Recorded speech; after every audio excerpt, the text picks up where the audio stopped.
Okay, so today's discussion is about Leetcode 494 contest, and we will discuss all four tasks, right? The first two are the save version, right? Usually, whenever there are like two same version, I just open the second one because most likely it is possible that the second version is the extended version of first, or like the first version is the subset of second version. So why solve that thing? Instead, you could just solve second and submit the same code for both. So whenever there is a same name for both, always try to open the second one. Okay, and we will kind of open the second one maybe, but we before that we could. Okay, and also there are like minimum removals to achieve the target XOR, which is like the C task. This was also a little bit good problem for me because I got to revise my other stuff and count good subarrays, which is the fourth task. This is also good. Like first, when I was discussing in group, we thought of various approaches, and then I got the chain approach. So we will discuss every one of them. So let's start with the first task. Where is the first one? Construct uniform parity array. Okay. So basically, you are given a array, nums1 array. This is the task one right now. I'm discussing task one. So the task one is nums1 array is given to you, and you just need to check if you can convert it to either all odd or all even, right? So all odd or odd even is, it just means that you can easily convert all odd to all even by seeing that. What to say that?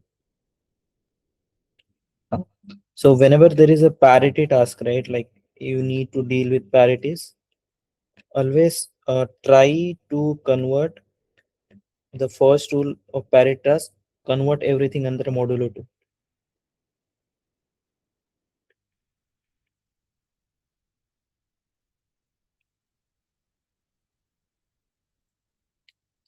This works very well, by the way, because I have seen so many tasks that you need to flip the sequences, or there are like range flipping.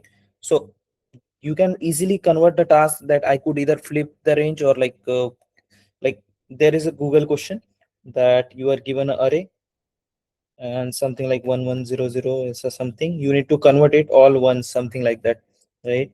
You are given a binary array and you need to convert it to all ones, and you can do the range flipping. I guess I don't remember the exact question. There was like a subarray of k size, and you need to range flip those bits, and the operation is similar, that like the underlying logic is similar, that you need to convert everything under modulo 2. So we can easily prove that uh, whenever I need to flip this, it will always be either 0 or 1. Like either I will flip this segment, or either I will not flip this segment, right? So my answer is always 0 or 1. So similarly, parity task, whenever you see parity task, parity is nothing but it's even or odd,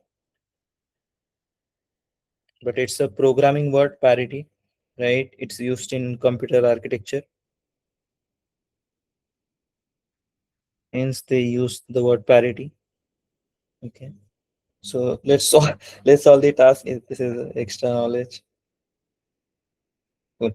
So now the question is, like, you need to construct a second array. You are given one array as nums1. Let me check. It's another pen. So you are given this thing, nums1 array, and you need to convert nums2 with all odd or all even.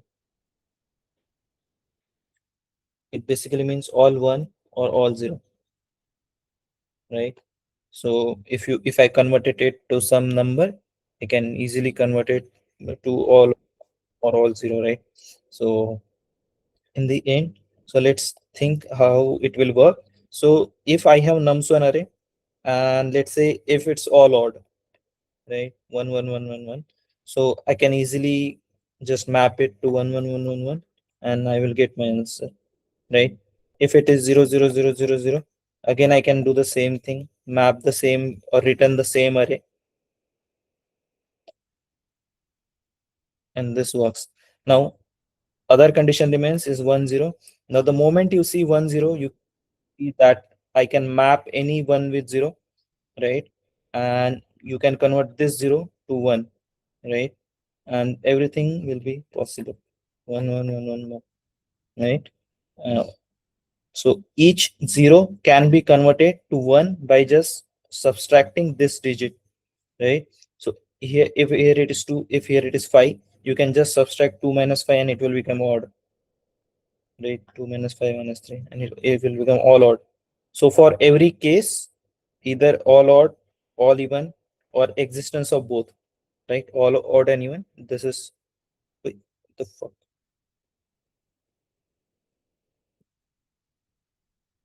Acha, okay.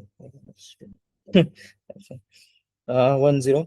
So in every case, we will just return true. Not very tough to understand. If you guys didn't understand what I did here, this is just a parity logic. So parity logic is just that, like when I do 0 minus 1, I don't do 0 minus 1. This is basically 0 XOR 1, or 0 minus 1 is just similar to like minus 1 modulo 2, which is just 1. So instead of doing minus, we just do XOR. These are basic interchangeable properties of minus on modulo 2, right? So instead of modulo, this is just like plus and minus will give the same answer on modulo. So when I do 1 plus minus 1, 2 modulo 2, this is just 1 XOR 0, something like that. So these are the operations. Okay. So by this logic, you can convert any array to odd array, whole odd array. Okay. So you can just return 1 and you will get 0 millisecond time. I don't think there is a comparison timer in this case, but yeah. Uh, the second task is similar, but with different condition. I guess uh, when the author designed the second task, most likely they have designed the second task in the first place, or it might, I can't be sure that like which task was the first design task. I guess it should be second task, and they saw that like uh, first task is easily solvable, how to make second task difficult, right? Like, so they could introduce more inequalities in that stuff, and they did. Okay, so second task is something similar, the same thing, that you are given a nums1 array, right? You need to convert it to num2 with all odd or all even. Here the parity logic will not work exactly in the sense, because here there is extra condition which is, wait, let me open the second task. The parity condition here, nums1 of I minus nums1 of j is greater than equal to 1, right? So even if it is greater than equal to 0, it should have been the same thing, like doesn't matter. But nums1 of I is greater than equal to nums, basically I will just use this one, n of I is greater than equal to n of j, right? So here we just need to find this thing. But the thing is, this is the inequality is something like this. So, and I and j are independent, right? Just j is not equal to I, the condition is just like this. It's not like j is less than I or something like that. The moment I see that like I don't have any dependency on order, that j must be before I can just sort the array, right? This was my first thought. After looking at least solution, there is a better solution than mine, but I will tell you what my thought process was. So my thought process was that like the moment I saw this condition, and this condition j is not equal to n, and absence of this condition, I saw that I can sort the array and just think whether I could return true or false, right? So again, the same thing, that for each even I need a odd, right? Because I can't convert odd to even. I guess we can maybe, but the moment we got to 1 to 0, then again that thing. Okay, we'll discuss every cases, no worries. So all odd or all even. Here we will discuss like 147, right? 147, right?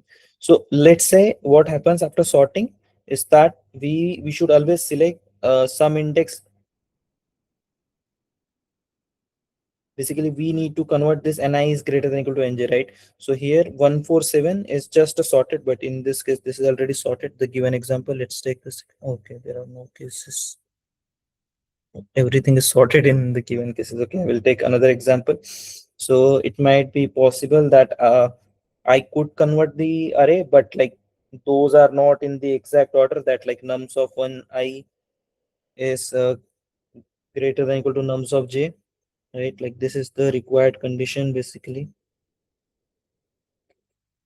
So to get rid of this condition, I will just sort the array. And the moment I sort, I will get something like this, right? And the after you got sort, after you got this, you can just think of the possibilities of what would it be, right? So it could be possible that like I got the odd even sequence, right? I'm just interested uh in my prefix, either like odd has occurred and even the odd has occurred in this prefix, right? So after sorting, so the conditions could be 101 or 01. Here it doesn't matter, or 11. The prefix doesn't contain anything except odd. 00, right? Because I all I need is like ni is greater than j, and I am assuming j is less than equal to I here. Even though it is not given to us, we are assuming that like because ni is greater than nj, right? And after sorting, that j is becomes something like this: nj is less than equal to ni. So I will just assume that my j is less than equal to I, because after sorting, that number has come to the left side of that, right? After sorting. Okay, so these are like three cases, and you just need to check whether you can convert the whole array to odd or even after this, right? So if it is odd, I can easily convert it. If okay, so if it is even, right? If it is an even number, and I just need to check if I can convert this array to odd or even, right? Let's say this is the case and I need to convert it to even first possibility, or like all odd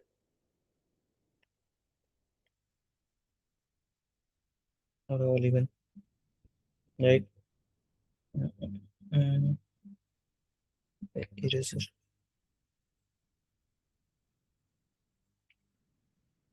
So so take consideration of the first case, all even, all odd. So here let's consider the first one. So here we need to convert this 1 to 0.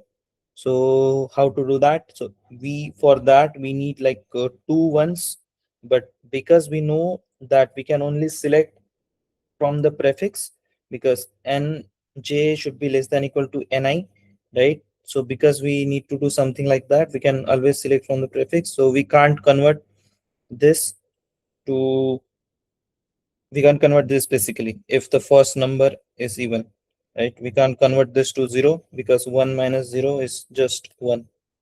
Basically odd minus even is odd, right? So we can't convert this. So let's try to convert then second case, that to all odd, right? So to convert all odd, again it's the same thing, that if it's a 0, if it's 0 here, then we can say that uh, uh, uh, uh, there is no number present here to convert this 0 to 1, right? Like 0 minus 1 is equal to 1 minus 1, but we are talking modulo 2. So we can't convert this to all odd.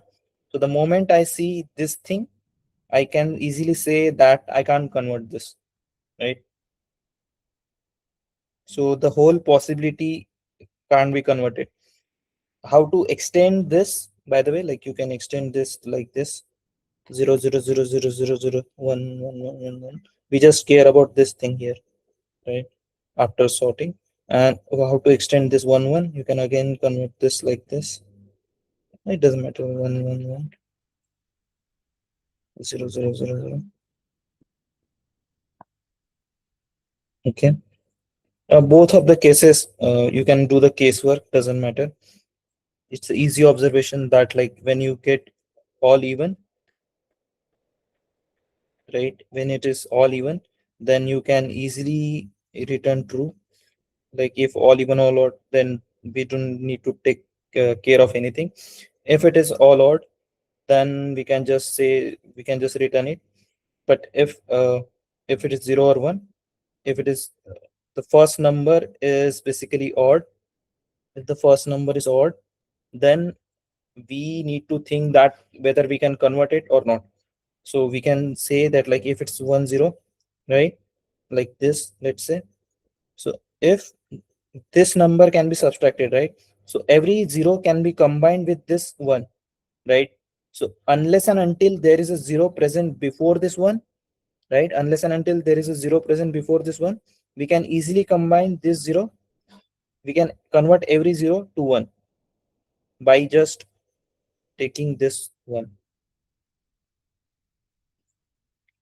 Everyone with me? Any doubt? No, I actually did the same. It's okay. Like it's not very hard task. Uh, but yeah, like we don't need to sort basically. Just if we need to just compare the first element, we can just compare the minimum of the array, and that's it. And that's what least solution did. I did the sorting thing, but sorting was not needed, I guess. Uh, so if we are cool with this, so the solution is simple on this task, that after doing the casework, we saw that when it's all even, then return true. If it's all even or all odd,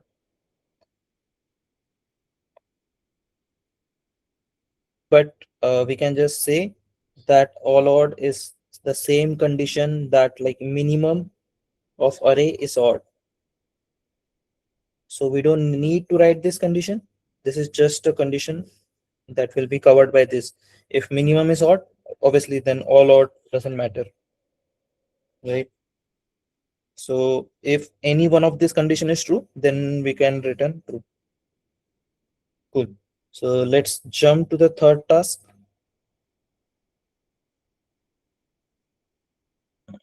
Mm, so this is also classic, by the way, like 3877 minimum removals to achieve target sort. So the condition here is whenever you need to figure out like in general like minimum removals or minimum addition, try to think in terms of adding like remaining numbers. Can anyone share this link?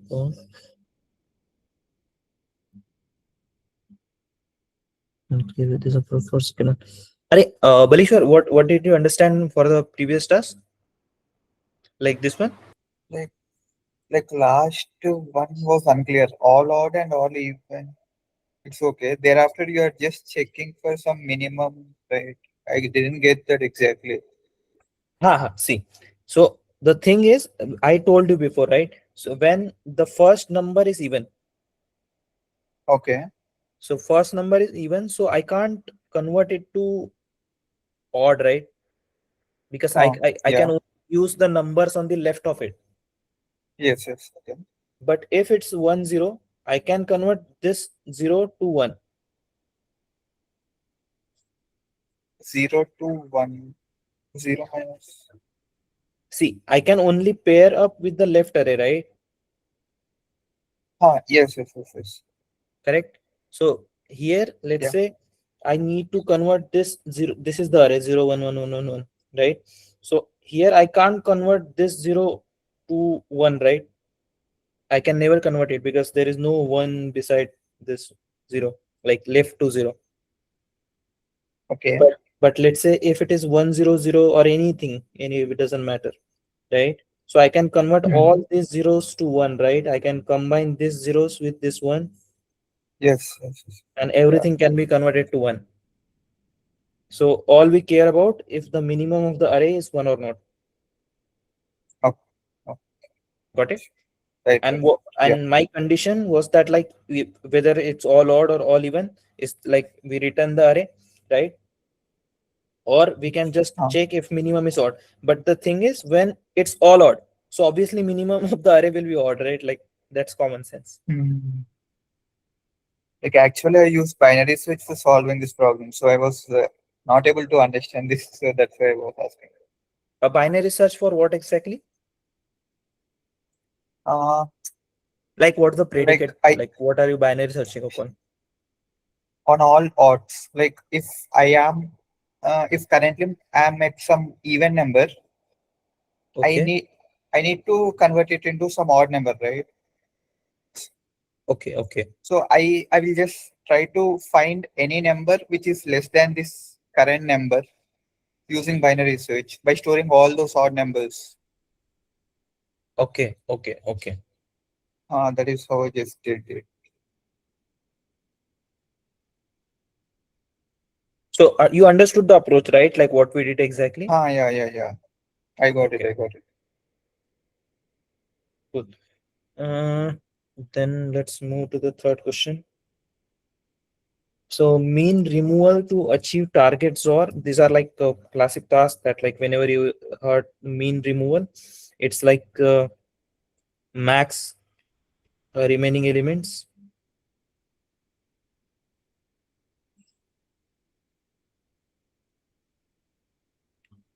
with XOR equal to target,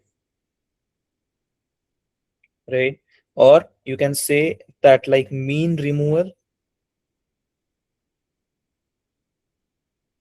with total XOR, let's say call it as like total XOR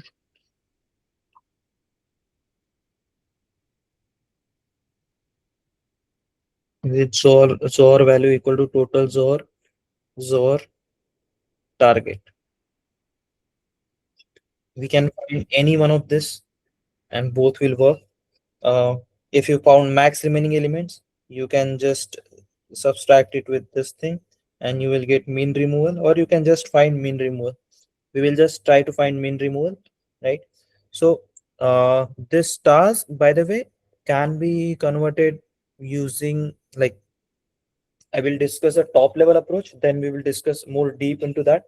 So this task is classic. We can solve this task using either meet in middle, right? Either you can use a DP. There is another one which is fast Walsh-Hadamard transform, FWHT, right? You can do a binary search upon this to find what the exact size to get the minimum subset, right? And it will be around 2 raised to the power k uh, k into log k, something like this complexity. K is the basically binary power. Like here, we will need only 14 bits, right? Because we will need 14 bits. So you can see that like my k will be around 2 raised to the power 14, but this will be independent of n, right? Because we have total n total elements in meet in the middle, the complexity is like 2 raised to the power n by 2, right? 2 raised to the power n by 2 and whatever the unordered map thing, right? So it's constant only, doesn't matter. And in DP, the complexity goes around like n into target. I guess so. Zor, yeah, and cross target, Amit, right? what was the fourth name? Like fast. Uh, Third one, नाम क्या है third one का? Fast was. Fast Walsh-Hadamard transform.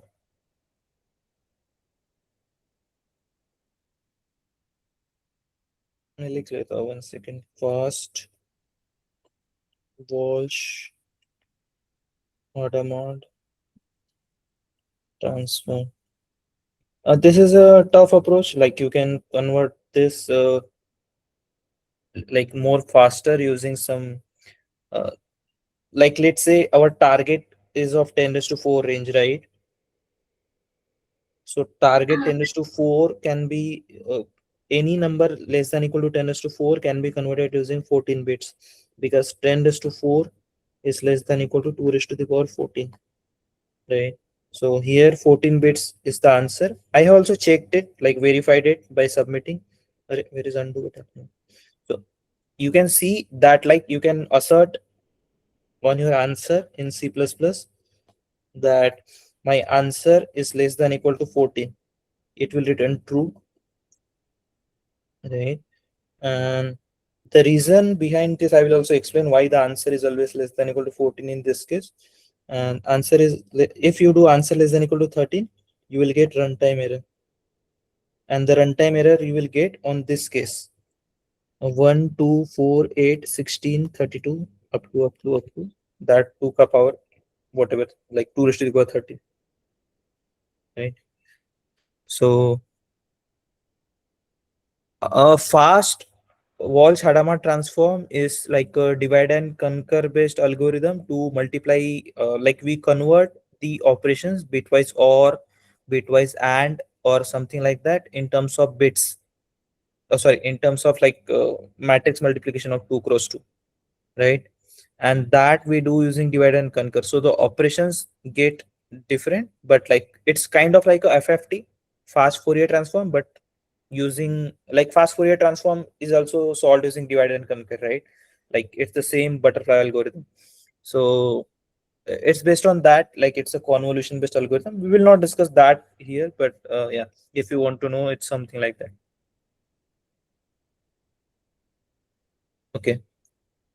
uh, for FWST, time complexity of FWST, I will tell you exactly. So here, let's say my complexity is around 2 raised to the power 14, right? Like I need around like this many bits to hold all these numbers, right? So because I need the whole bits, like 2 raised to the power 13 here is, but if we sum up, it will become 2 raised to the power 14 minus 1. So I need 14 bits. You can also represent any, if you understand the concept of XOR basis, you can convert this in vector form, right? And you can see that like there can be at most 14 vectors that can be used to represent any number, right? Because we need the minimum removals. So it just means that like minimum removals to get this one. So we just need that like what's exactly the subset size that I could get to achieve this total XOR target XOR, right? XOR value. So at most 14 will be the answer. Yes, Gaussian elimination. It's based on Gaussian elimination.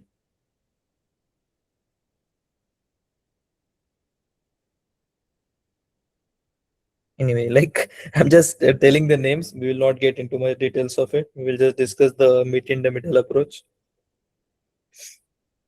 Okay. So what I did, like what I practiced like today was like this thing that I was trying to find some uh, FWST algorithm, FWST code. I was trying to submit this.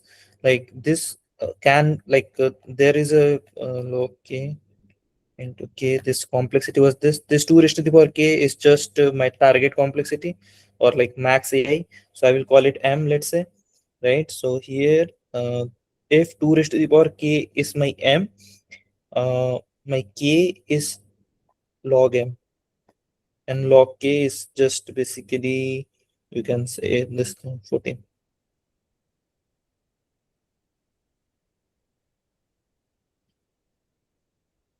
Wait, log k is 14, log of log m. Yeah? Log of log m is this constant. Hmm. So I was trying to find something like this, but we can remove this thing and just achieve the complexity of m log m. There was an approach by Tiago, the same person who told me the CSS last solution. Okay, so there was an approach by Tiago who said that like we can do something like this. So I was studying this thing, but I will study after this. Okay, so let's jump up on the meet in the middle approach. So meet in the middle approach is very simple. You have given a 40 sets element, like at most 40, right? So you can just divide it into two parts, 20 elements, 20 elements, right? So if both are 20, you know that like you can generate every subset of 20 elements, right? So because it's a 20, so 2 raised to the power 20 is just around like 10 to 6. So you can easily generate all those elements. And because we can generate all those elements, you can recursively generate all XORs from that. How to do that? Just get the last bit, like because the set can be represented using binary, right? Because the set can be represented using bit masking or binary, right? Like because there are 20 elements, I can just represent each presence or absence using 1 or 0. So if 20th element is present, I will just represent it as like 1. If not 20th, basically it's 19th. Mm, something like this. And if first element is present, I will write it as 1. If second element is not present, I will write it as 0. And if third element is present, is the indexing is 0 base, by the way. I'm still using first, second. So here you can say if it is 1, the element is present inside. So this is just a classic bit mask.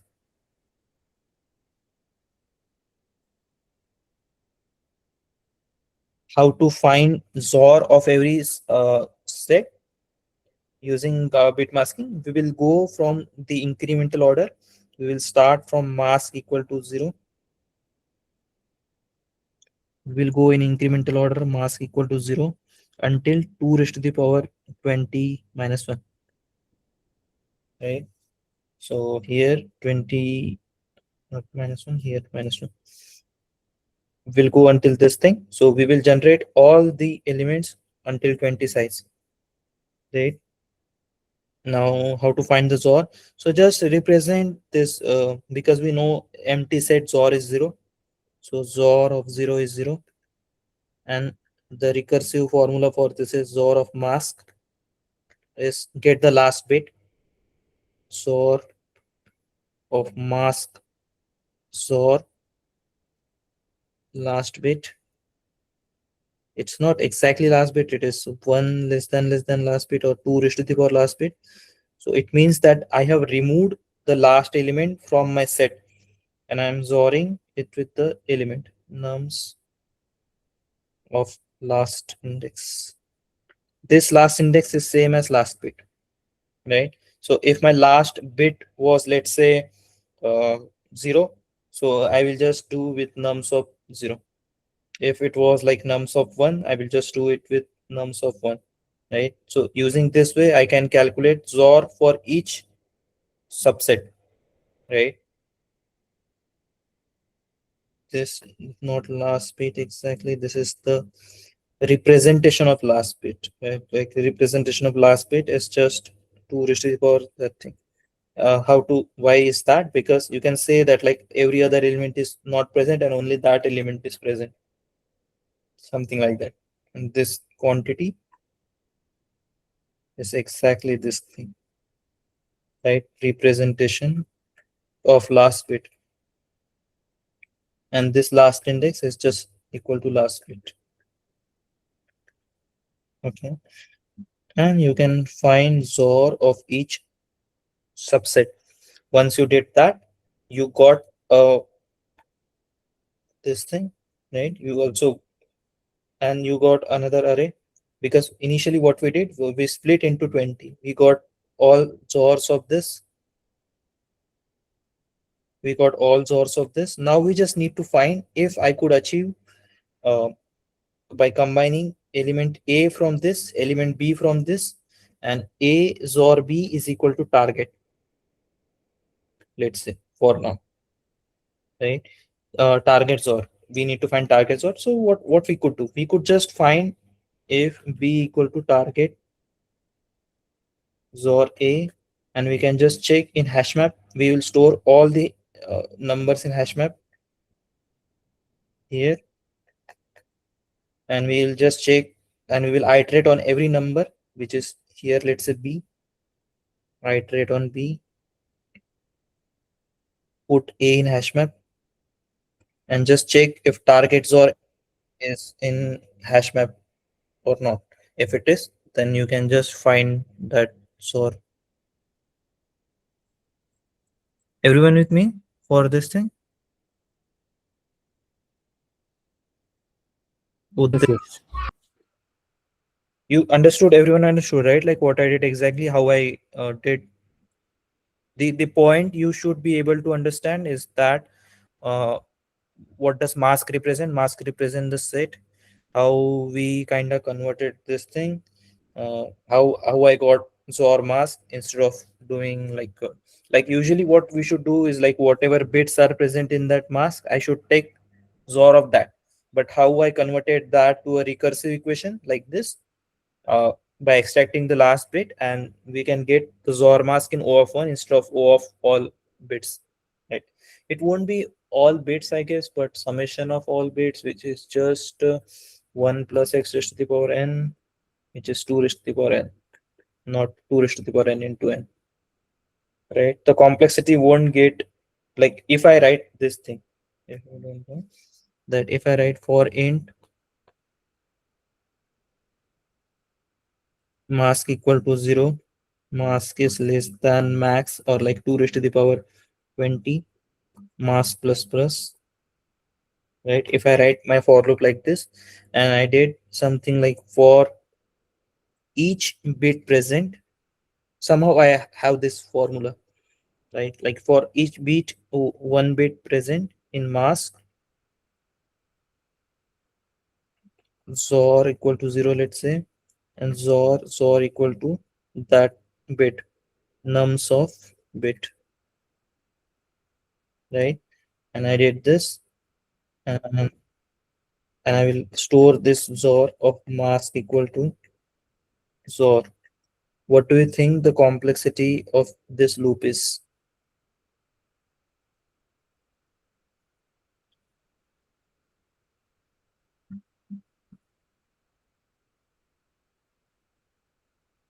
Any idea?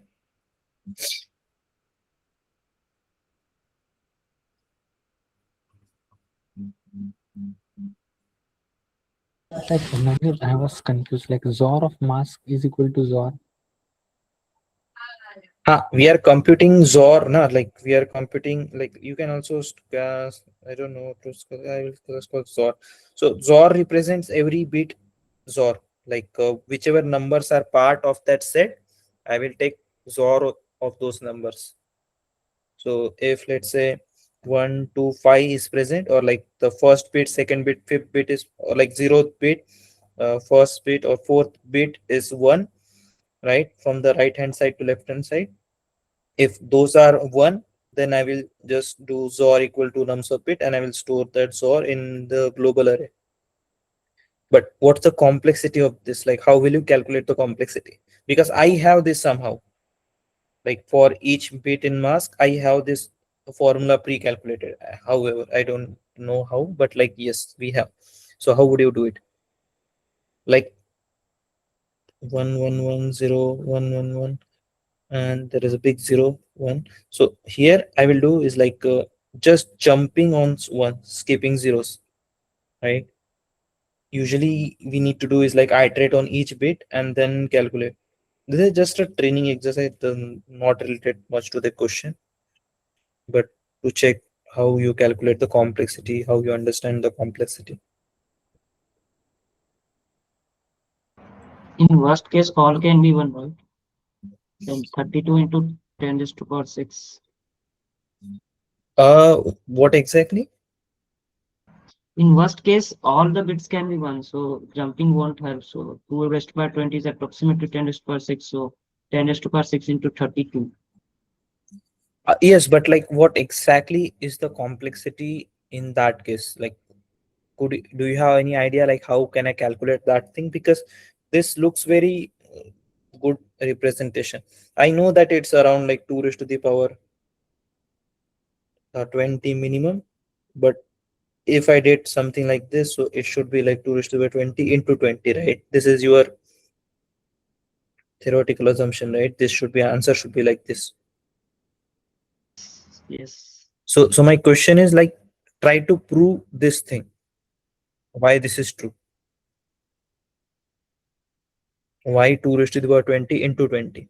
Because that's only one time, right? Like when the mask equal to 2 raised to the power 20, then only you are doing the 20 operations. You are not doing 20 operations for each case. Got. Think.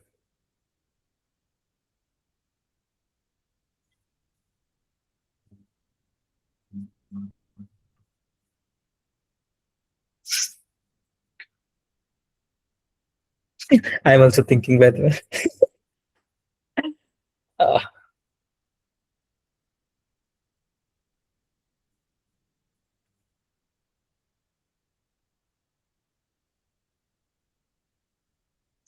because I know the formula for uh one thing, which is like mass, like this thing, like for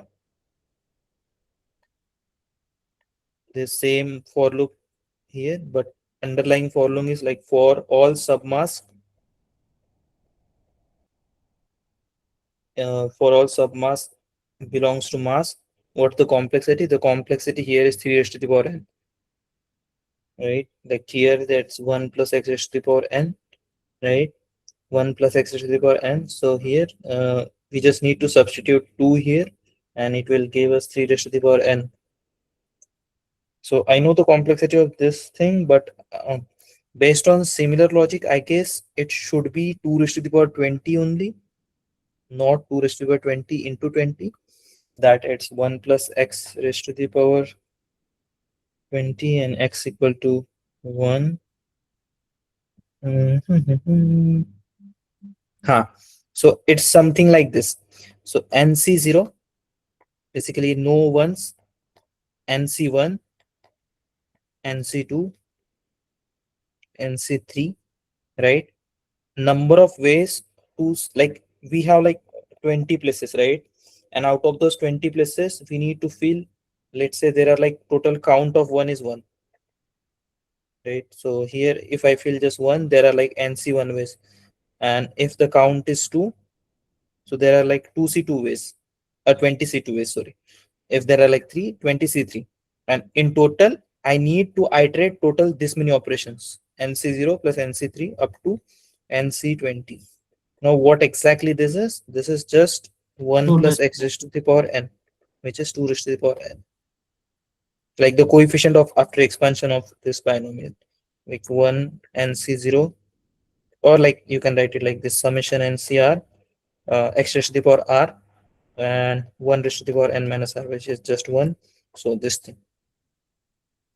So if you substitute x equal to 1, you will get this summation NCR, which is x equal to 1 here, and the complexity gets 2 raised to the power n.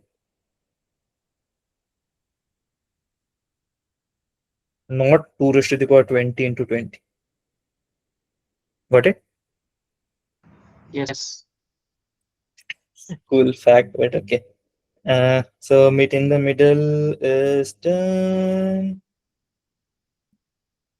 Okay, you guys understood meet in the middle approach, right? Like we generated all subsets XOR by recursiveness, and also for same thing for second part, and then we iterated on B and try to find like this, like we have one set converted as A, one as B, then whatever we generated here, we iterated here and just checked in that existed in A or not.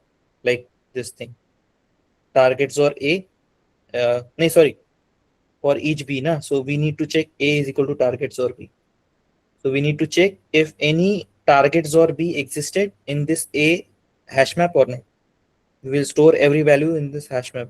So if it is, then we can just store that value and try to find the minimum subset. So you also need to maybe store the sizes of those.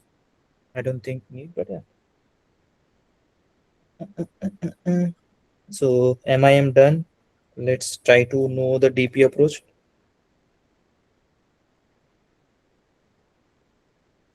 So DP approach is basically the same thing as we do in knapsack DP, that we will store what's the exact count of those, right? We just need the count.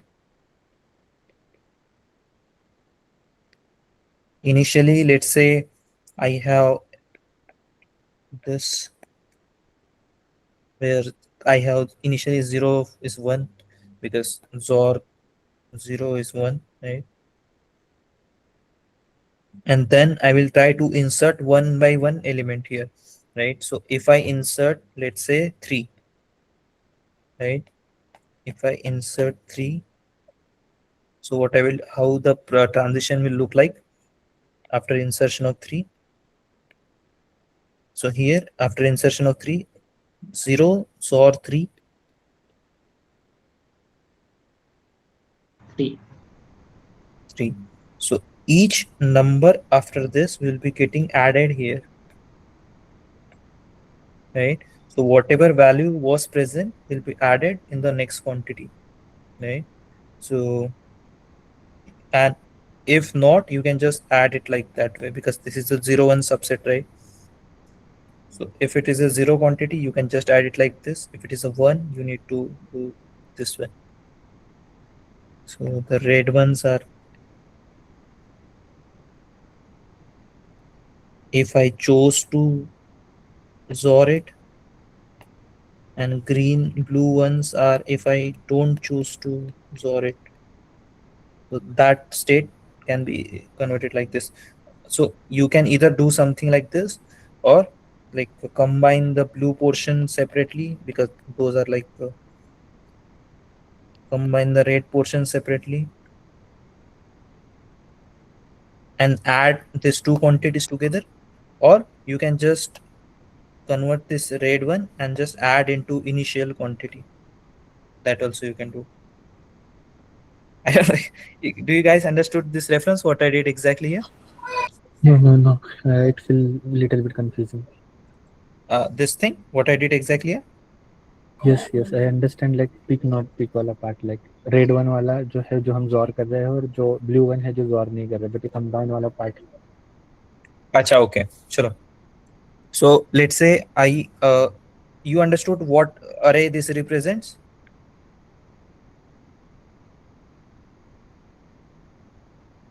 Yes, ये वाला ना नीचे वाला. नहीं ये first वाला this first one, what exactly this represents? Jaw, जॉर्स of this This element. represents XOR count. How many XORs are there? Like this value represents count and the index represent that XOR thing. Okay, okay, okay, get it. Got it? So जब तुम इसमें 3 insert कर रहे हो, like the first element is 3. So what will happen is that because we are representing it as index, right? So we will XOR it with the index, right? Like 0s or 3, 1s or 3, 2s or 3. Actually ये मैंने ऐसा नहीं करना चाहिए था, मैंने इसको थोड़ा प्लस वाले टर्म्स में लिख दिया, लाइक 0 + 3 = 3, 1 + 3 = 4. सो ये थोड़ा सा ऐसा यूनिफॉर्म दिखेगा, but what happens when I do 1s और 3 it will become little bit different. So मैंने बस कंफ्यूज ना करने के लिए वो रेड साइन ऐसा लिखा, वो 0s और 3 = 3, 1s और 3 = 2 हो जाएगा.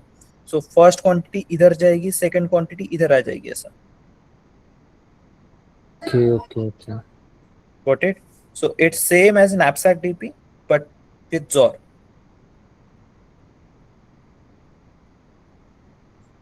right? Okay. Yes, yes. So you will just add, like you have a previous DP like this. So the algorithm will look like this. Wait, I will.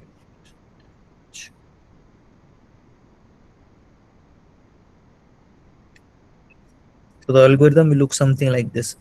That I have a DP which have like size of 10 is to 4, right? And DP of 0 is equal to 1. Then for index belonging to array, wait, one.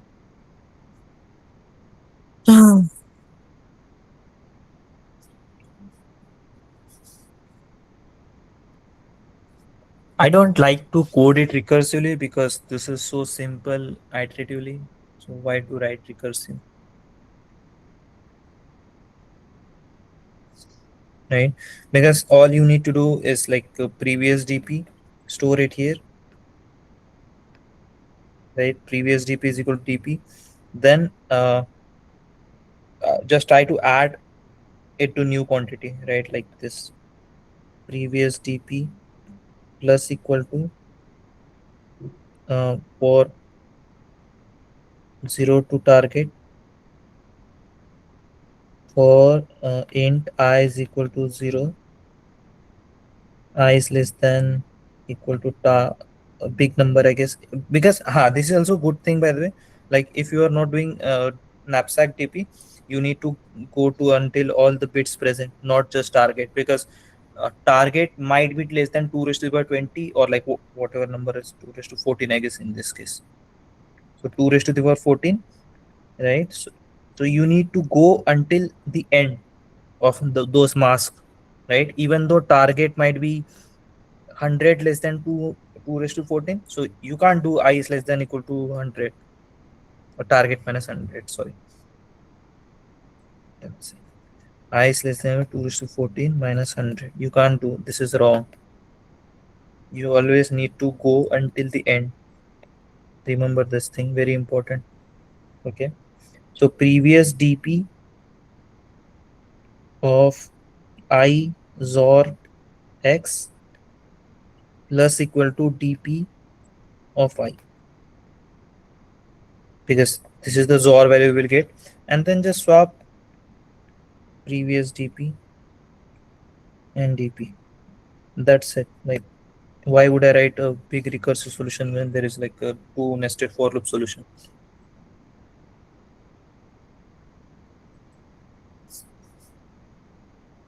Got this thing? What I did exactly?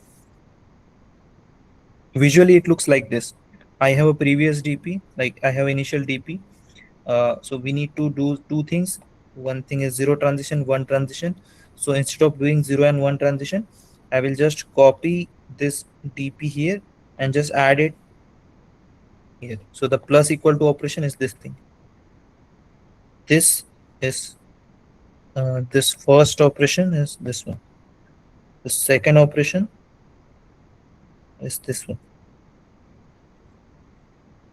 Got it? Because if you are doing just plus equal to, then it doesn't make any sense to write it this way, right? You can just copy previous DP is equal to DP. Cool. So this is the one thing. Uh, I guess we discussed both, right? Like, and we just need to check the minimum size of that subset. So here, if we need the size of that, no, we don't need the count of those elements. We need size, right? Our exact target is to find minimum size, right? So you can declare everything as like infinity. For 0, you can say the size is 0, right? Yeah, for 0 you can just say that like I don't have any element in my this, and you can get the size. For other element you can declare the minimum size as 10 to 9 initially. Like initially this was declared as all 0, right? But it was for like the count one. Now I need to select minimum size, so I need to declare this as 10 to 9 or infinity basically. This is the difference. and this dp of 0 is still 0, not still 0, but 0, because initially we declared 1. So dp of 0 is equal to 0 in this case, and the transition will look like not plus equal to, then it will become equal to mean of dp of I plus 1, comma dp of I.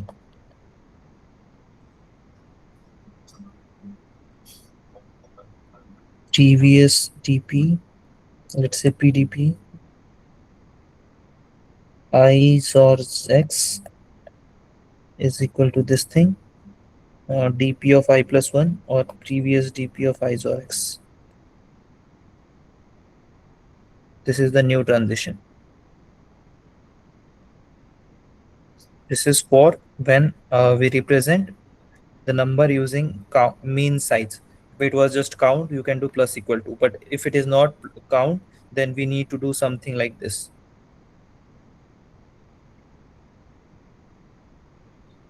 That's what I did. Wait. Previous dp of I or x. हाँ वही तो क्या. नहीं, मैंने आप लिखने से पहले ये सोल्यूशन लिख दिया था। ओके बिल्कुल, मुझे लगा शायद तुम कुछ अलग कर रहे हो. No issues. ठीक है. So let's discuss the fourth one. I guess the fourth one is Yes, the wait, most. wait. Sorry. अगर वो जो minimum removal to achieve target जॉर था, अगर उसके बदले और होता तो हम मीट इन मिडल नहीं लगा सकते थे इसमें, है ना? नहीं, क्या फर्क पड़ेगा उससे? ठीक है, और हमारा आइडेंटिफाइड फंक्शन नहीं है ना, जैसे हम लास्ट टाइम डिस्कस किए थे, तो हम कैसे निकाल सकते हैं दूसरे सेकंड से और का पॉसिबल है? सी मतलब तुम्हारा कंसर्न सही है कि वो आइडेंटिपोटेंट नहीं है, तो तुम हैश मैप में कैसे चेक करोगे, राइट? जो हमने टारगेट्स और बी किया, correct? A is equal to yes targets और बी, तो उसको तुम इसमें हैश मैप में कैसे चेक करोगे? Yes yes yes yes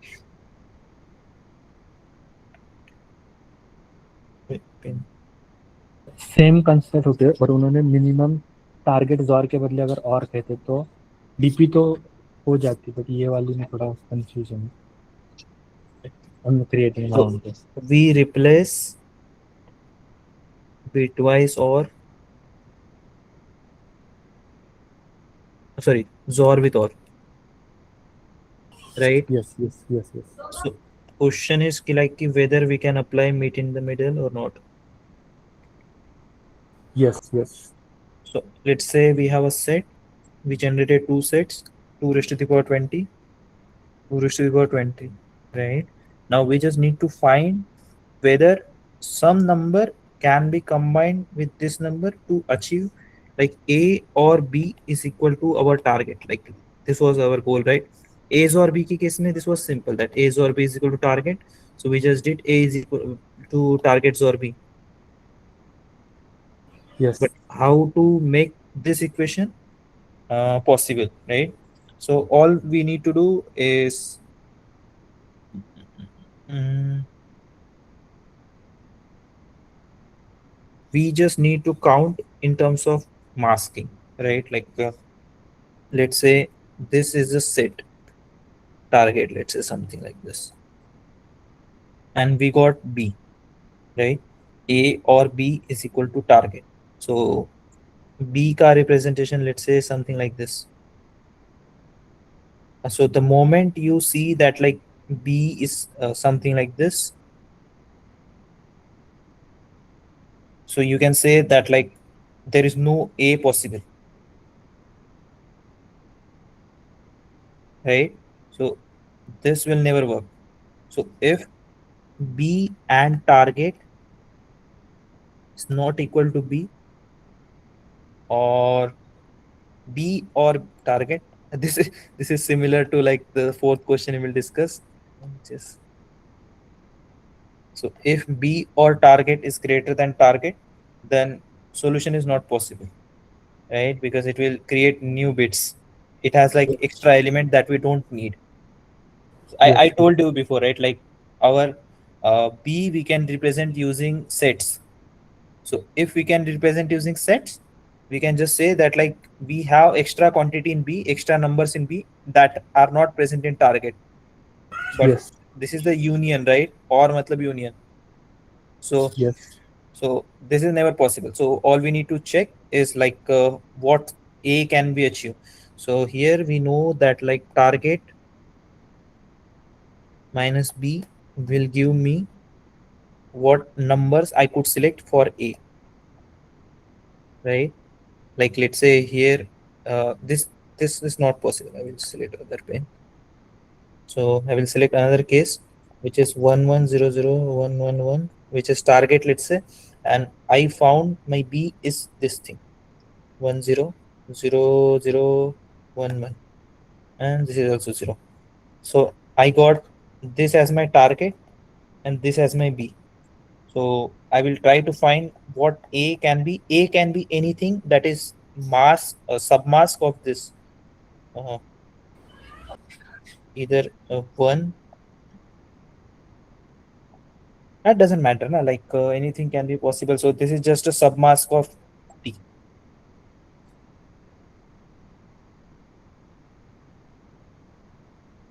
So if it is a submask of T, you can just easily find those submask of T while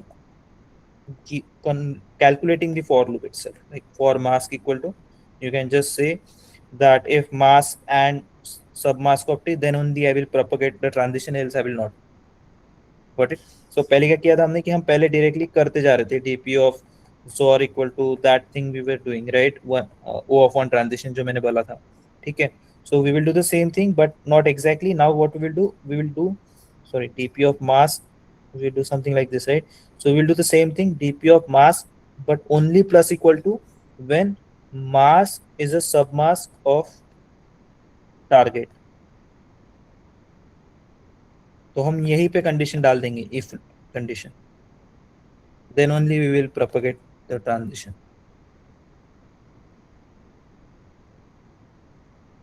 Got it? Yes means ये हम लोग जो टारगेट है उसके सब मार्क्स निकालेंगे और देन उसको चेक करेंगे ना, मतलब और नहीं, फिर अगर जरूरत नहीं वो है ना। हमको चेक क्या करना है कि A should be submask of target, like A and T is equal to A आना चाहिए। This is the thing we need.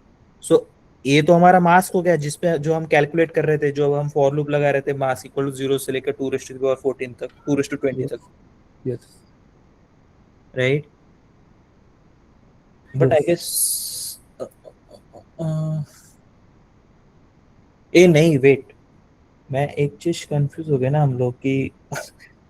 हम जब when we were iterating on subset, and this is the logic for values, this is not the logic for indexes. Like jab meet in the middle is built on indexes, right? Meet in the middle is built on indexes, not values. So if meet in the middle is built on indexes, then whatever I did is very stupid. This is wrong because this mask is for indexes, this is not for values. We are interested in just the values. So all we can do is something like to find the ors 2 is to the power 20. We can do the same thing now. See, once we got all the mask here, like set of A, we will insert them in hash map only if that is part of T. Like initially what we did, like previously what we did, like we inserted every number in hash map. Now we will insert only when it is part of a submask of T. Yes in part 2 we can Got it? Yes yes Okay. So let's jump to fourth one. I guess Prince was more interested in discussing the fourth one.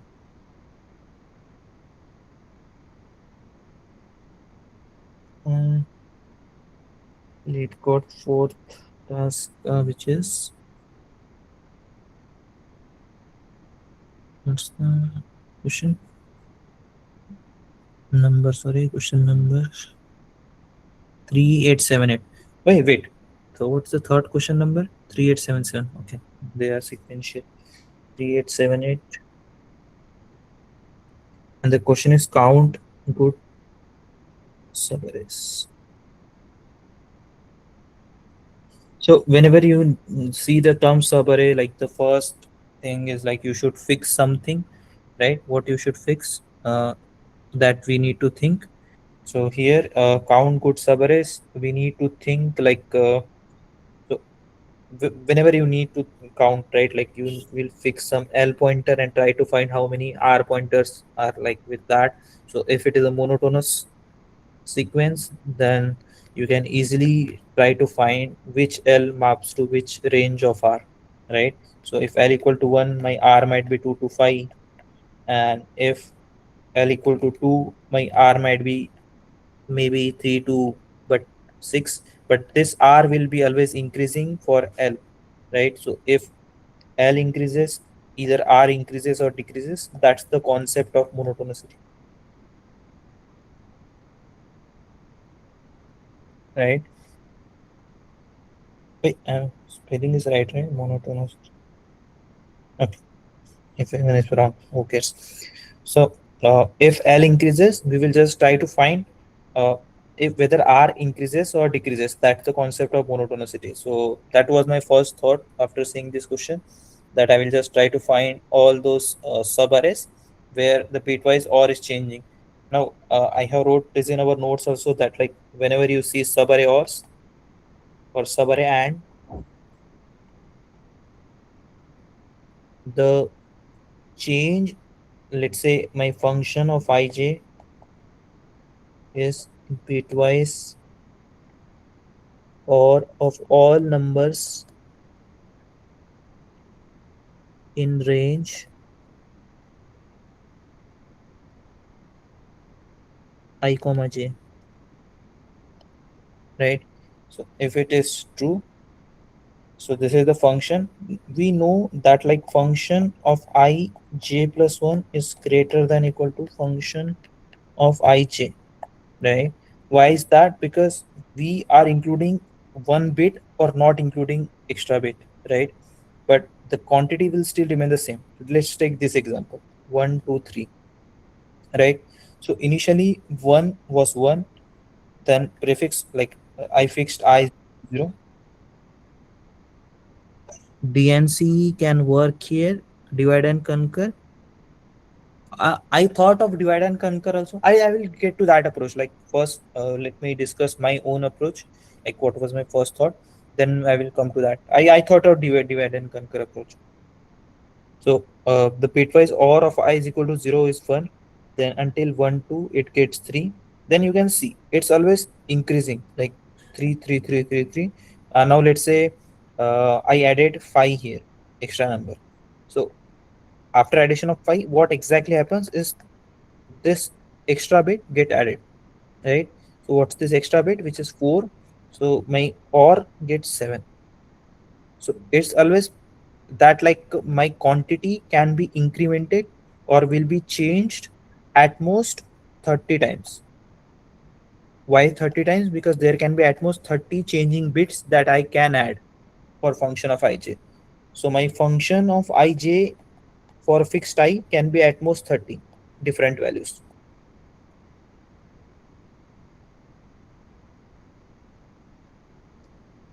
Now from this, there can be various ways to calculate the left and right boundaries, left and right increasing boundaries to okay. Now even before everything, uh, let's discuss other question, which is how to calculate contribution, which is very important.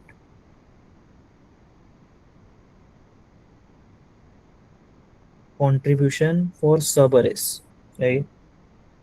So let's say uh, initially I fixed L and then find R. Now what I will do is I will fix I, and I will try to find how many indexes on the left and how many indexes on the right of that I. Let's say I is equal to 5. So the satisfying portion of this and satisfying portion of this. Okay. So let's solve another question, which is sum of subarray minimum. Right? Sum of subarray minimum, and let's say 10, 1, 2, 3, 4, 5. This is also the logic that can prove that DNC might not work because the chain is something like this, right? So the chain, we need to convert it and for this task. Okay, let's discuss it later. So let's focus on this task, sum of subarray minimum, which is very classic question. But the question is classic. But the concept here, like there are two concepts. One is like how to avoid overcount, and even before that, how to calculate the contribution.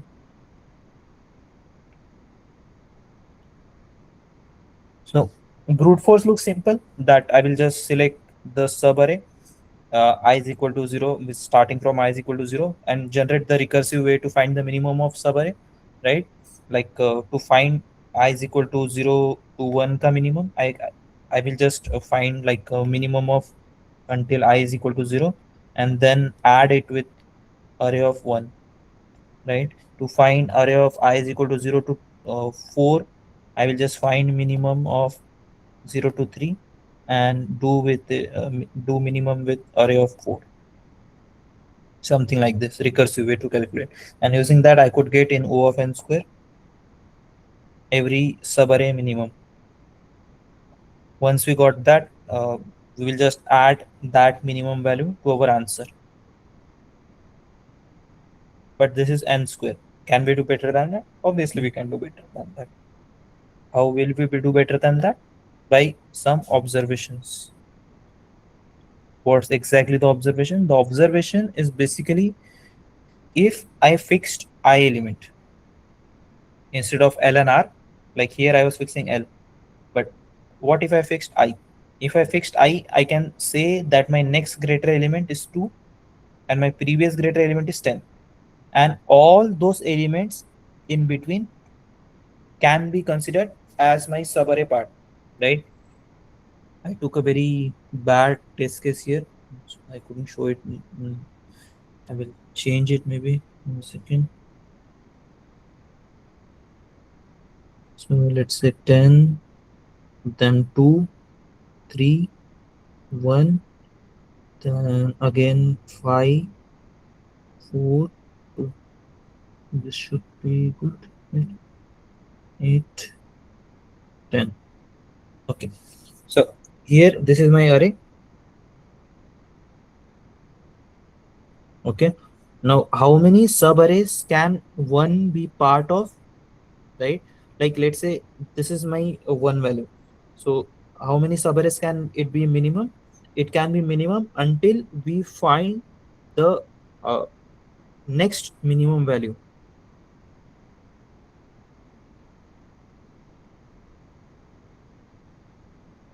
Because only until that we can find this number will be the minimum. The moment we got next better candidate, our monotonicity will break, right? So let's take for this example like 2, right? So for 2 I can say I can go until this 3. The moment I included 1, my minimum will be getting 1 because it's less than 2, right? So I just need to find next minimum value for 2. Similarly, I will find next previous minimum value, which is this boundary, right? By now, what will happen after this?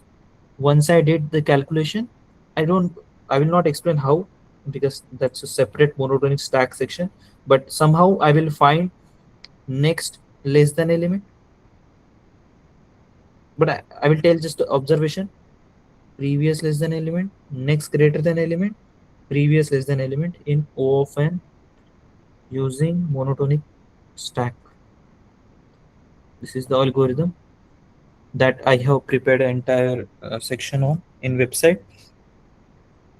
But okay, so somehow I found it, right? But how to calculate the total number of subarrays that it will be part of without overcounting. I will also show you the overcounting example, because once you understand this, the fourth question becomes extremely simple, right? So here, how many arrays will be two part of? It will be, let me write the indexes of those. Some other thing.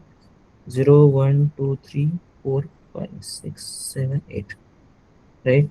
So from the range 1 to 2 for right, and from the range 0 to 0 for left, every number from L can be combined with every number from R. Also the empty part here, right? So each number can be combined with each number. So you can just say what's the total size here, like R minus L plus 1, which is, sorry, I'm not working. So here the total quantity is this, like there are two numbers, 2 into 2 basically. So 2 into 2, which is just 4. And you can easily see this, right?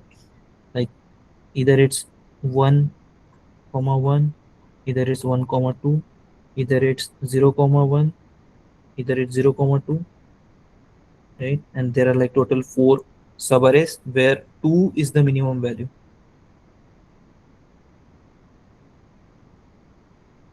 So I can just say answer plus equal to 2 into this total quantity, which is next greater element minus I into I minus previous, sorry, next less than element, previous less than element plus 1. So answer plus equal to 2 into 2, which is 4.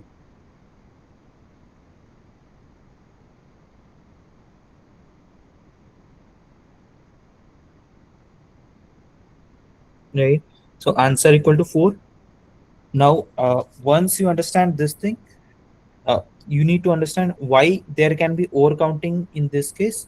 You can see, just write it a very small test case, 2, 2, 2, 2, 2, all repeated elements. What happens here? So here I can say that my 2 can be converted to every number, right? Like here, this 2 can be combined with this 0, 1, 2, 3. So this 2 can be converted with 1, 2, 3, 0. The second 2 can be combined with 0, 1, 2, 3. The third 2 can be combined with 0, 1, 2, 3. The fourth 2 can be combined with 0, 1, 2, and 3. Right? So I'm doing correctly, right? 1, 2, 3 inclusive. Yes, correct. So you can see the total pairs of 0 comma 3 are repeated many times, like 0 3 0 3 0 3. It's repeated 3 times, and this is why we do overcounting.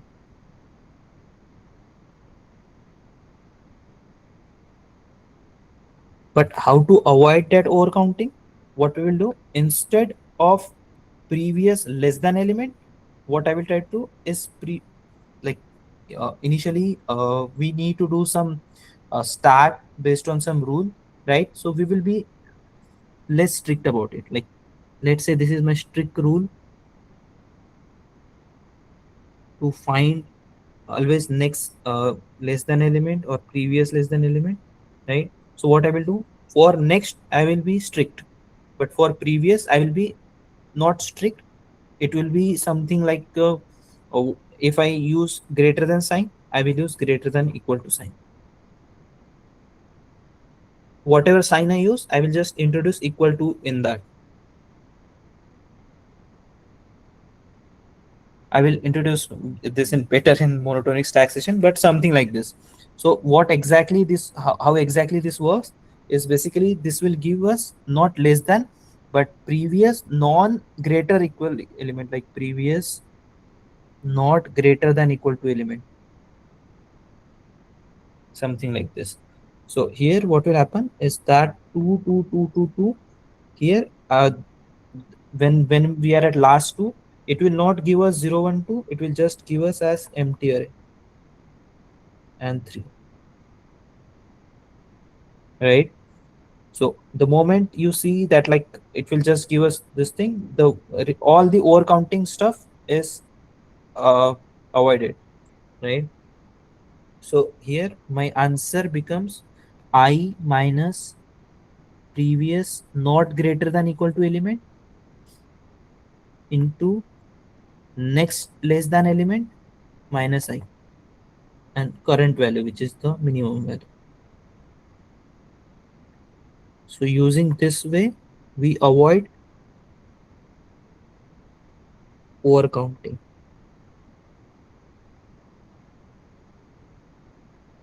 This is the way to avoid overcounting. Previous not greater than element, next less than element.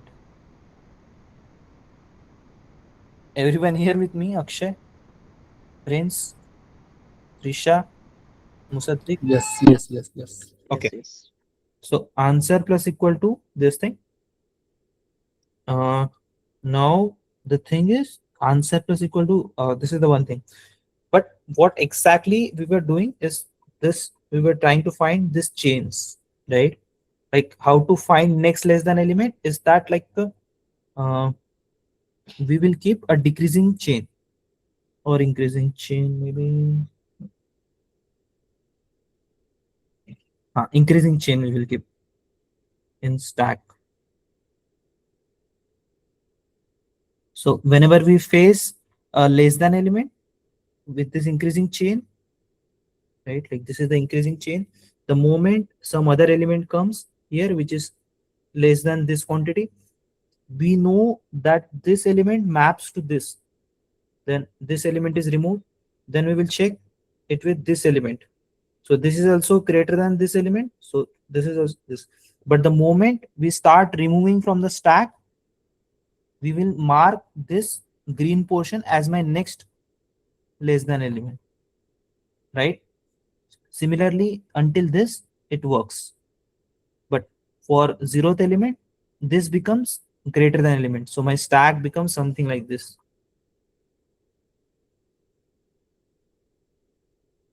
After addition of a green portion, like I have added here green, but this is orange. All of this is removed basically by green entry. I could say the numbers are like 1 3 4 5 and 2, right? So I got 1 3 pushed in my stack, 1 3 4, 1 3 4 5. The moment I got 2, all these 3 4 and 5 got update next less than element as 2, right? We will do the same thing for previous not greater than element, which is like less than element sign was this thing, right? Less than element, so what we'll do is less than equal to,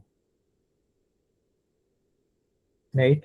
So here if it is 2 2 2 2 2, I will just represent this as my closing boundary for 2. Similarly for this 2, this is the closing boundary.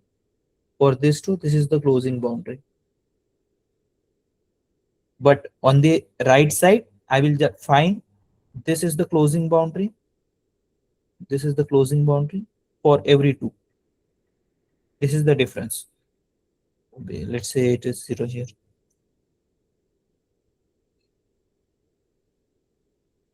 Got this approach? Like this is the classic monotonic stack approach that we will use to find less than element and greater than element. If you want to find how we do that, this is the algorithm that we see some chain, right? And if we need to find the next less than element, we just find I will create a monotonic session on this. Like there is a complete different session on this. But just to understand the 4 tasks, you need to understand this rule, because this is the chain we are interested in, right? Because you can see when I did 1 3 4 5, the 1 3 4 5 was something like this. This was the chain. 1 was connected to 3 by some rule. You guys understood the chain here? that like 1 is connected to 3 is connected to 4 is connected to 5.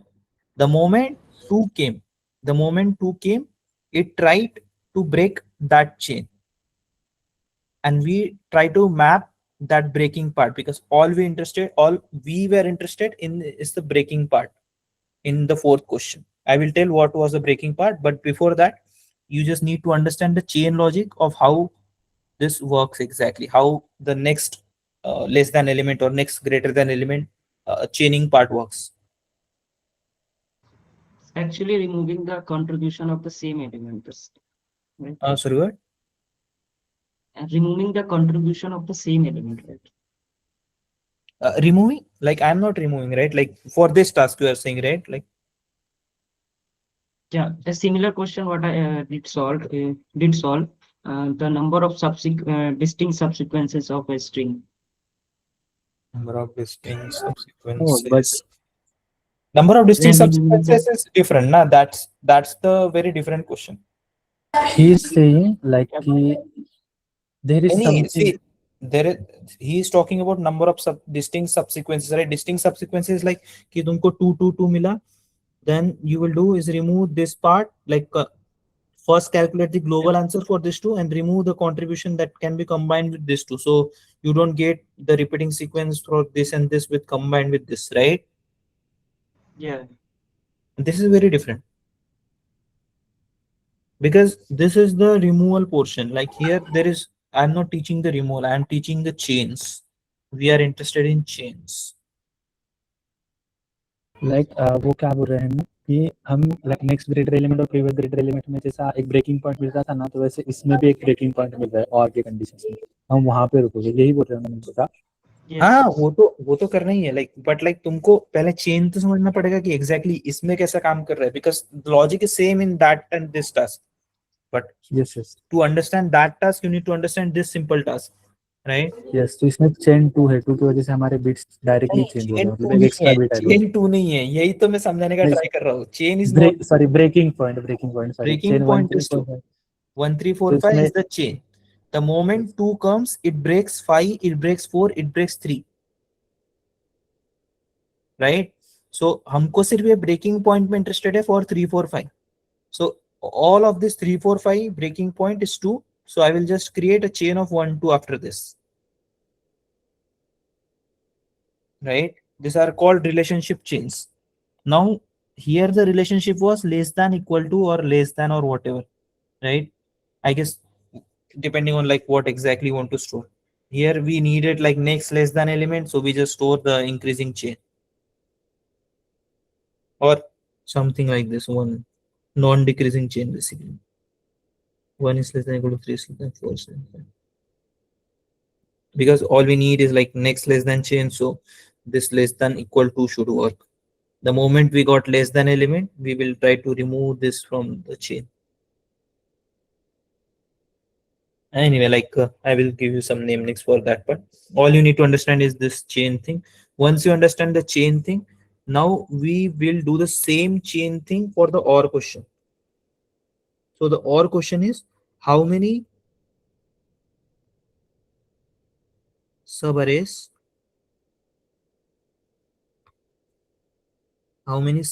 where subarray OR equal to subarray OR equal to exactly is present in the subarray. This is the question, right? Is present yes yes in yes subarray. So we will fix this element, like our session fix element. So we will fix this element that is present.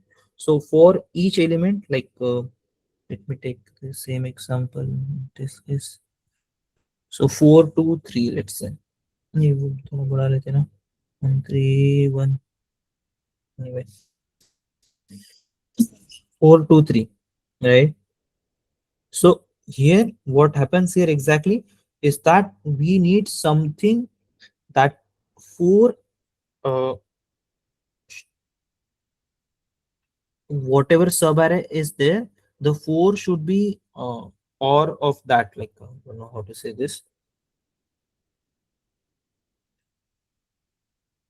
So minimum में क्या किया था हमने, like we fixed this quantity I and we checked how many subarrays it will be minimum. So we will do the same thing, that this element I, how many subarrays it is part of, that is the bitwise or union of those bits is equal to 4. So when are we safe? We are safe when the mask representation of this number 4, which is 100. So unless and until I got extra one here or apart from this one, I am safe, right? If I didn't get any one on these places, I am safe because that will not break my monotonicity chain, right? So what I will try to do is the same thing, that for 4 the breaking part is 2, because the moment I did 4 or 2 it became 6. So 4 or 2 is greater than 6, the chain broke, right? So and similarly for 2 and 3, 2 and 3 is the breaking part. So for 4, 2 is the breaking part. For 3, for 2, 3 is the breaking part, because 2 is 10010, and the moment 3 came, it introduced extra bit, which is this one. I don't want to do, I'm not comfortable, or like this is not the way that we do, right? So here when we, let's say 6, let's take another array, 6 4 2, right? 642 is my array, right? So here my first number is or 7, let's say. It would be more better, no? Anyway, let's just say 642. Okay, so this was my bit representation. The moment 4 came, it doesn't break my chain, because the bitwise representation of 4 is 100, right? So when I do or 6 or 4, it is still 6. So I can say that whenever this subarray is 6 until 4, my answer is still 6, right? The same thing as subarray minimum. I am trying to find which subarrays that ith index is minimum. Similarly, 642, this 2 is the minimum portion. So sorry, the bitwise OR portion. So the moment we got here, so we got 0 0 1 0, right? It still doesn't break the chain, right? So the chain is something like this: 6 connected to 4 connected to 2. Now let's say I got 1, it will break my chain. If I got 1 here, it will break my chain, because I know 6 or 1 is 7. So I know until 642, all portions will give me bitwise OR as 6. Now we found the right portion, we found the right indexes. Similarly, we will find the left indexes, and we will do the same thing as we did for subarray minimums: r minus I into I minus L. But here we don't need to, we are not interested in the sum of subarray minimum, we are just interested in how many subarrays, so it will be just multiplied by 1. So answer plus equal to this thing. All we need to do is calculate this R and L using monotonic stack. How we will do the monotonic stack is, instead of writing element is less than equal to, we will just try to find element or new element X is not breaking the chain, so it should be greater than element breaks the chain. So whenever there is a breaking of chain, we will update the answer. X is my current element basically. So you can see for the 6421 case, I'm trying to find the next breaking part. I don't know how to write this. Next breaking element, let's say, right? So 6 got entered in my stack, 4 got entered in my stack, 2 got entered in my stack. So the moment 1 got entered in my stack, 2 or 1 is basically 3. So breaking part for 2 is 3. Sorry, breaking part of 2 is 1. Then I will remove 2. Then I will check what's the breaking part of 4. It's again 1 because 4 or 1 is 5, which is greater than 4. So 4 breaking part is again 1. 6 breaking part is again 1. And my stack just have single element, which is 1. So index wise 0, 1, 2, 3. I will get all threes for as values 3, 3, 3, and here 4. This is my next breaking element. Similarly, I will find next. I don't know how to say this, but like this was the chain logic here, but this was strict. Now I can do is something like this: either x equal to element or this condition 1. If any one of this true, this is the same thing for when we do less converted less than to greater than less than equal to, right? So here we do the same thing, but for x equal to element to count, to not over count, basically that's the same thing. So previous, I don't know how to call this previous. mm, because this was the breaking part, right? This was the breaking boundary part, like first thing that can be equal or break, can be equal or break, both, to not overcome. I will call it fancy breaking element, previous fancy breaking element. So my answer will be answer plus equal to I minus previous fancy breaking element into next breaking element minus n. I will show you the code. Look, 1 second, I will show you the code.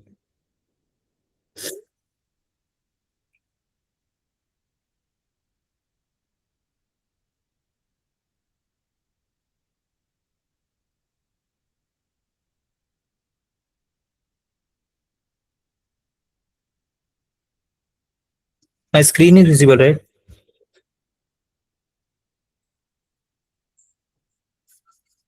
So this is the code. Yes.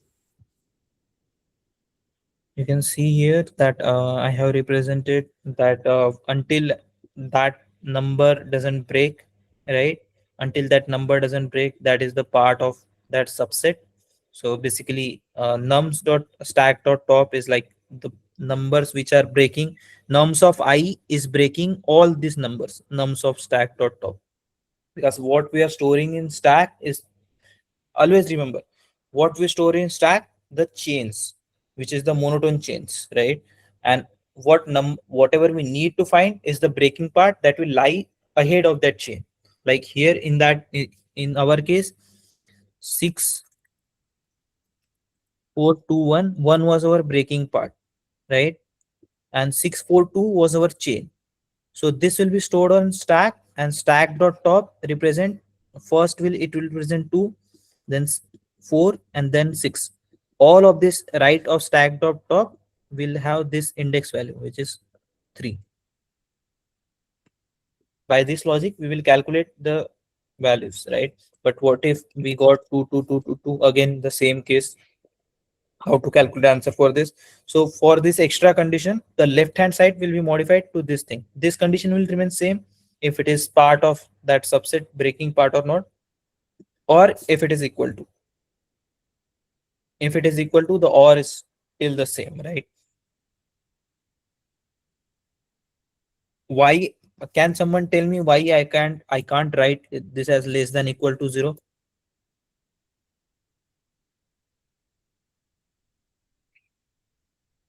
and remove this condition?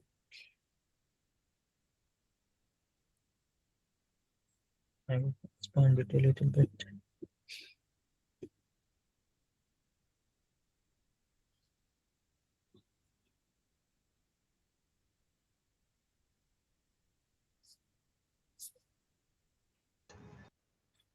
Piyush समझ आया algorithm क्या चल रहा है?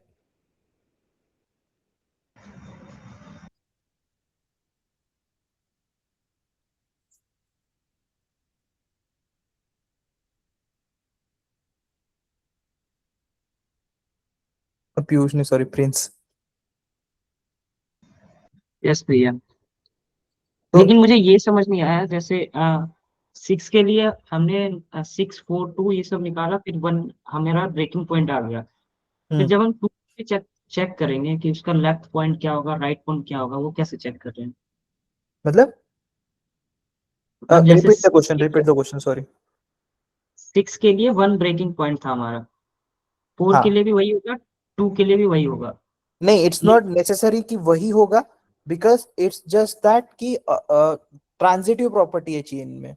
Like ये partially ordered sets है, मतलब like कि 6 4 2 में क्या होता है कि तुम्हारा जो चेन बन रहा है, it's 6 is subset of 4 and 2 is subset of this. So transitive property say 2 is subset of 6. Yes.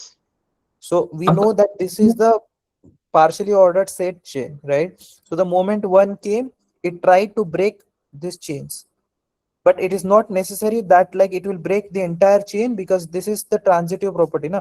So this might have more number of bits yes, that yes, is but present. if it is breaking 6, then it will also break the 2. That's what I'm Ha, saying. if Even if though it the is break, top element is no, this is not a top element. A top element is this thing, 2. 2 was top element, right? Yes, Ha. So first we will check with 2, then 4, and then if it breaks, if not, then let's say it doesn't break 6. So I will just insert 1 at the end of stack, or yes, like top of stack. But it yes. breaks 6. That's But the different one. how are we counting the how are we finding the left contribution or the left element for 2? What do you mean by like this for loop logic? Yes, Okay. So this was the stuff I'm talking about. Like let's say there is like 2 2 2 2 2, right? So what I will try to do is not only this thing, that the whether it is part of the chain or not, but also if it is exactly equal to, right? yes, until because it will until all count. until it is equal, then all the parts will be contributing toward the right side, just to avoid overcounting. If it was not, like if every number were distinct, 5 1 3, so answer would be 3, because it is breaking this two. Like if we are Yes, counting the, if we are calculating the left boundary for each number, for 3 it would be 5, because 3 doesn't have fourth bit. So the chains will be something like the number, like we will go in reverse order obviously. So 2 will have the next pointer as like the stack will have 2. Then the moment we got 3, 2 left pointer got updated as 3. Then 3 came, 3's left pointer doesn't contain anything until now. Then 1, right? 2. yes, This is the stack basically, right? And the answer for 2 is 3. I'm not storing indexes, just the values. Answer for oh, 3 is not decided it. Like first we will try to find the breaking point.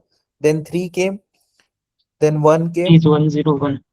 But the moment 5 came, 5 broke all these quantities. Yes, 1 and 3. Got Then it. 5 came, and 5 doesn't have any left element, so answer of 5 is basically 0 or minus 1 basically. Yes, so at each index we are saying what is the right part which is breaking the chain and what is the left part which is breaking the chain. Correct. But breaking the chain for right, but we need to be one side strict and other side non-strict. The moment we see other side non-strict, so 2 2 2 2 2, we can't go breaking point until here. I will just break here. Got it? Got it. Yes.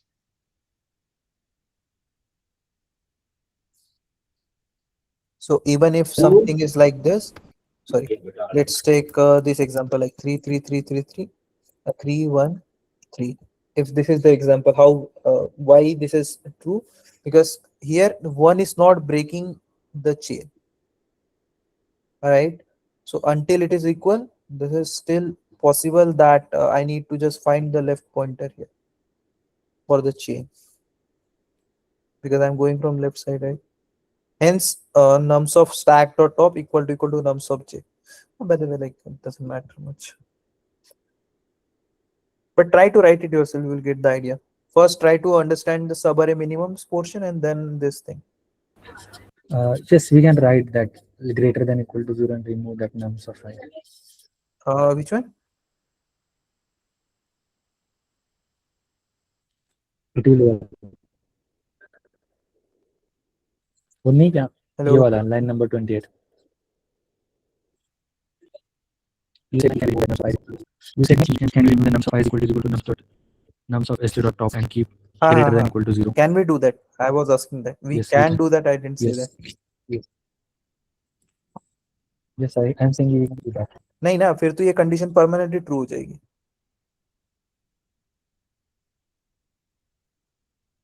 What exactly this is? Basically, this condition will be permanently true, na?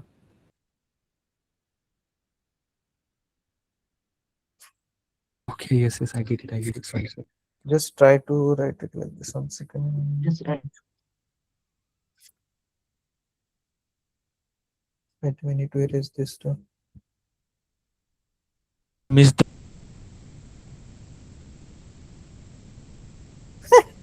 I need to buy premium. Wrong answer.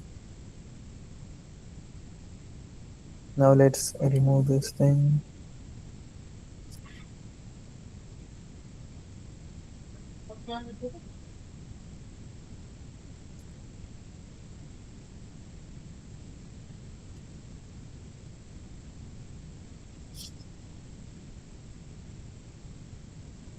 This is just to check if intersection is greater than 0 or not.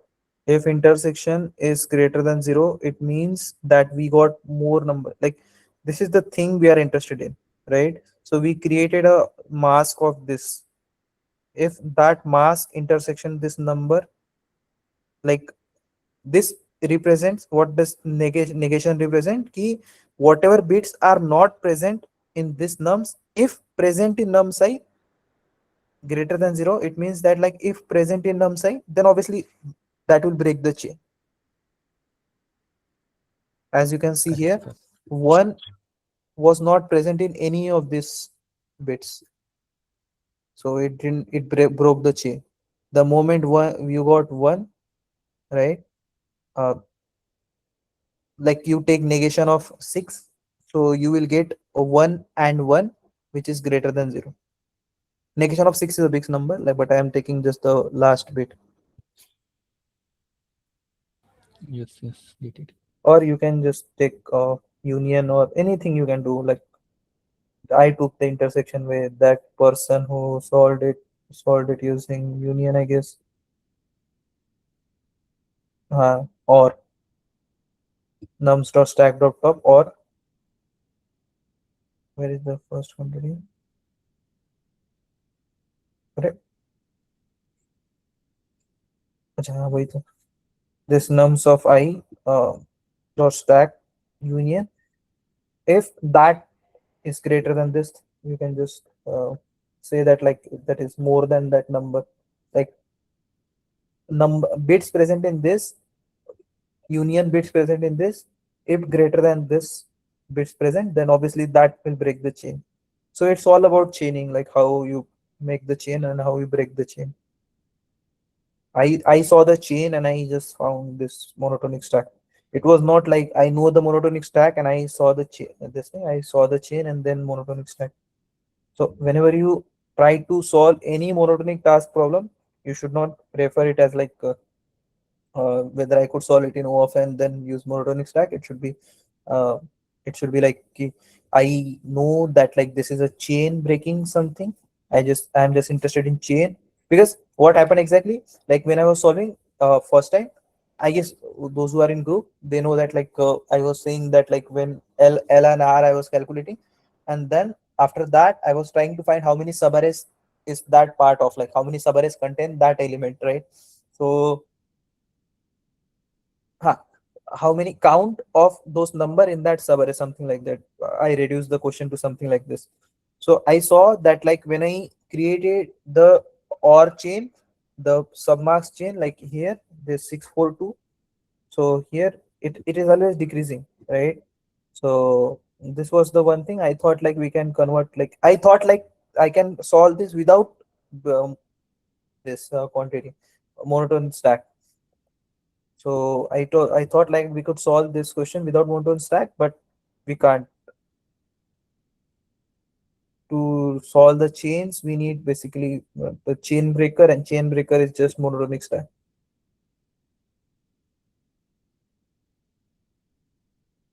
Got it? Trisha, Yes. Prince, Musaddiq, Akshay. Yes, got it. Okay, cool then. Uh, Other approaches are there. We will also discuss that. What are the other approaches? Maybe just check that. By the way, like there are so many people who did this dumb stuff, which is like I will tell you what exactly. This thing. Please don't do this. This is very dumb, and I will straight away reject the candidate if someone does something like this. O of 31n is not O of n. You usually either draw the graph for the domain, and this 31 is not fixed, because if you are saying that my AI is less than equal to 10 is to 9, so that 30 comes from this factor, so this is bounded. So our 30 comes from log of AI, so this is not a constant. So if it is not a constant, you can't write it like this. So this is very dumb thing to do. I But have seen but many in people do done the same thing. See, but in time complexity, don't we take the worst case? what do you mean the worst case? In worst case, the element of the array can be of 10 equals to 10 raised to power 9.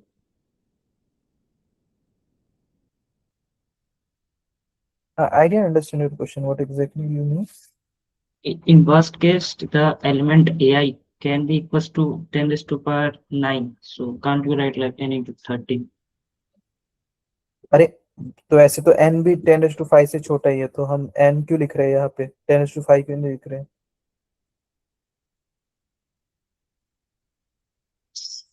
Because those are variable terms.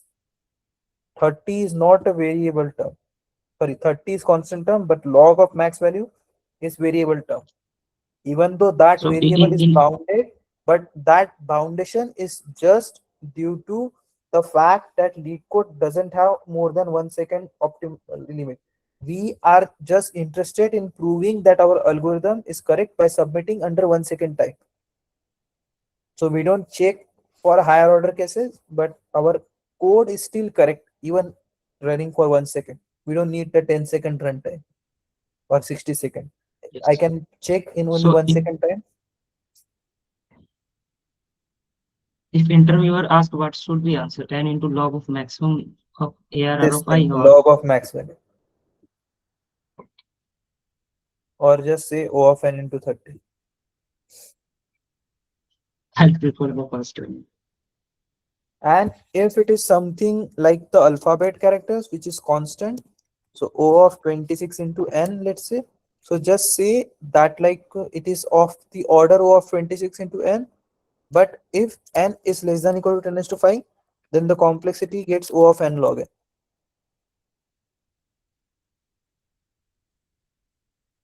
It is not O of 26 into n, it is not O of n.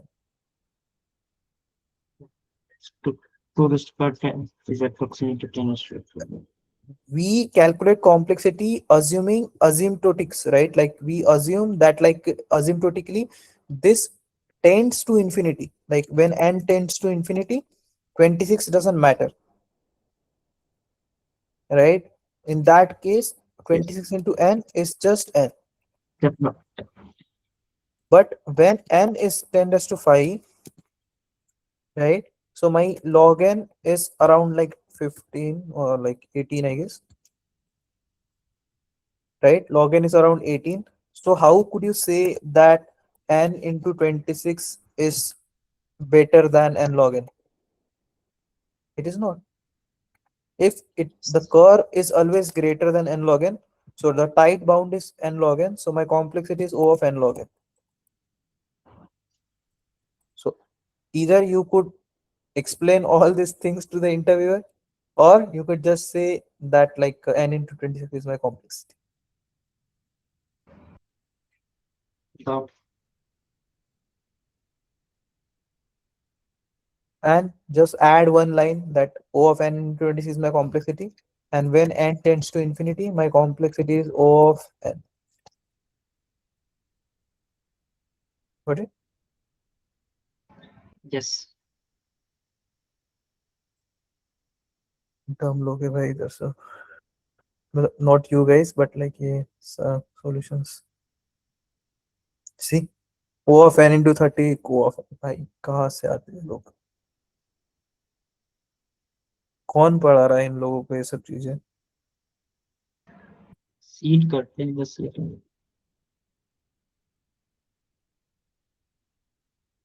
अच्छा, this is the one thing like binary search he was talking about, I guess. Binary search to find this or part which is not present. I guess he left, but that person who was talking about the second question, right? I guess he was talking about this thing कि binary search करेंगे तो to find how exactly, something like that. अच्छा, we need to stop the recording now. This is getting recorded. 1 second. Manage recording. Stop recording.